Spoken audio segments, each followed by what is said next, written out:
Guys, my 705 has returned, and it returned in this thing. Let's tear it open and find out what exactly is going on with the way ICOM shipped this back to me. Now, I do kind of like this, if you want me to be honest with you.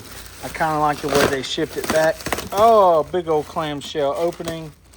There's the radio with the microphone and everything like that. Hopefully, they put a thing in here that tells me what they fixed. Can't wait to show you guys. Glad it's back. Let's get into it.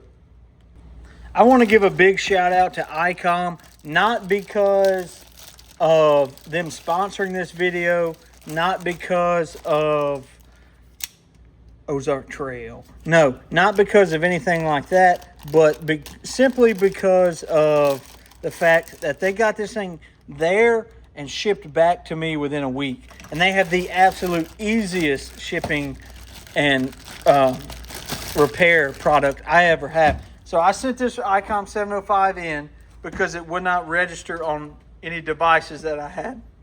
Like the UART bridge board was fried, maybe the finals were fried. I don't know. We're going to take a look and see what this says. Let me check this out, make sure it doesn't have an address on it. All right, so we're going to talk about the work order, what they did. So an hour and a half of service cost me $125. These are the parts. You can see the parts were super cheap. When you go to send this into ICOM, you just fill out a small sheet, put it in the box with your radio, and that's it. That's all it takes. And they contact you so you can fill that out. So the symptoms, I said the USB port was drawing too much power, which they confirmed. And I said that it was only putting out about 1/8 of a watt. They were unable to duplicate that, but it's approved. They replaced several burnt, damaged components in the USB interface circuit and verified operations using a Windows 11 PC. So it seemed to be everything's working.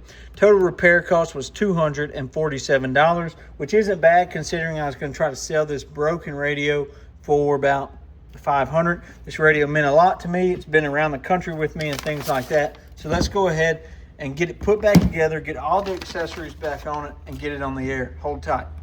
So first thing we're going to do is give this radio kind of a light wipe down.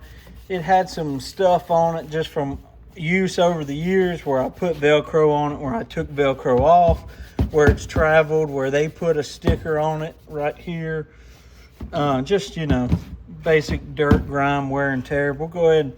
It does have a screen protector on it. We'll go ahead and just kind of wipe everything down, get it looking okay.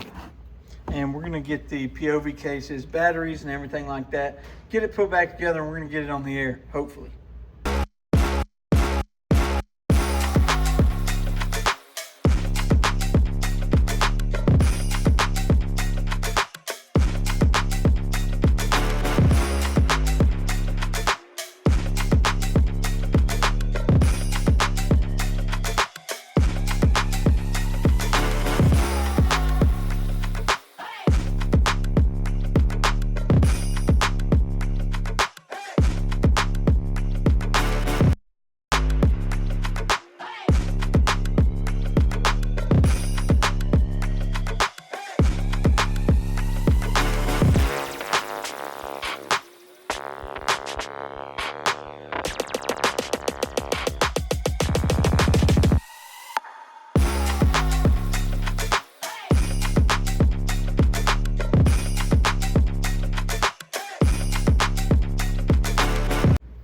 All right, rate my setup, guys. I call it the zip tie madness.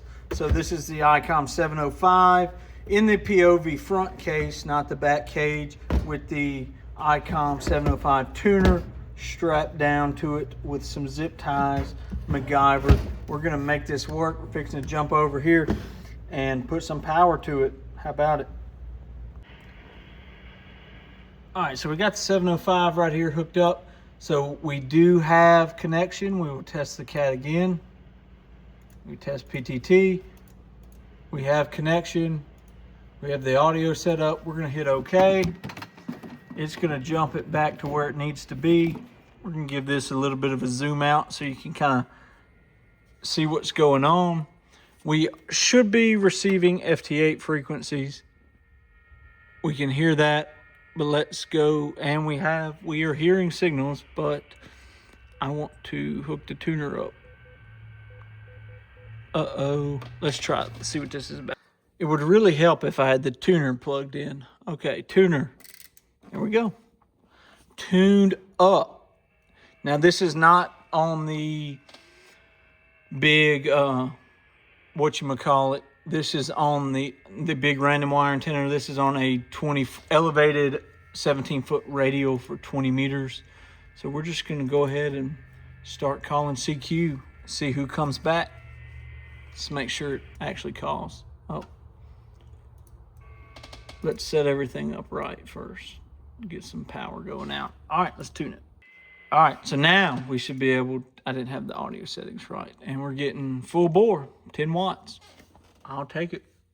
You know, I'm really excited to see, I love this radio, really excited to see what it does. You know, it's kind of a long transmission. We're gonna back the power down. I don't want to give it full bore, especially after the first test. I don't know what kind of surge this thing took, but it sure enough did its thing.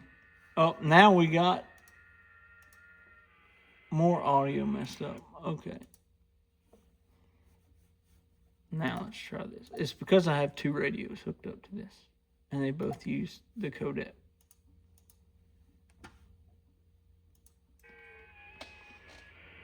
Let's see if we get it on the waterfall.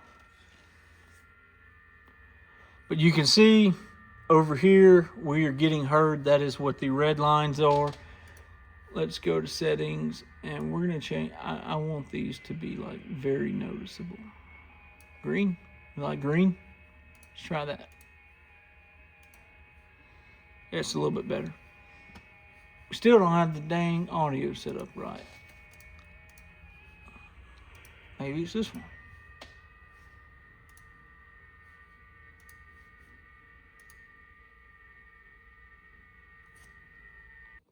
All right, so now we're transmitting. We're putting it out there. We can see everything that we are decoding. We're gonna let this run for about a few cycles and see if we can get out any further or we pick anybody else up. All right, guys, so there we go. We've got Whiskey 1 Alpha Whiskey Stroke 4. They heard us at a -8. We heard them at a +5. And we've got the contact right over here. So I'm going to say that's a win. The 705 is back in action. We're fixing to start calling CQ. So if you hear us out there, KI5WES, go ahead and give us a shout. Know you've got the Corncob CB shop live on FT8 73.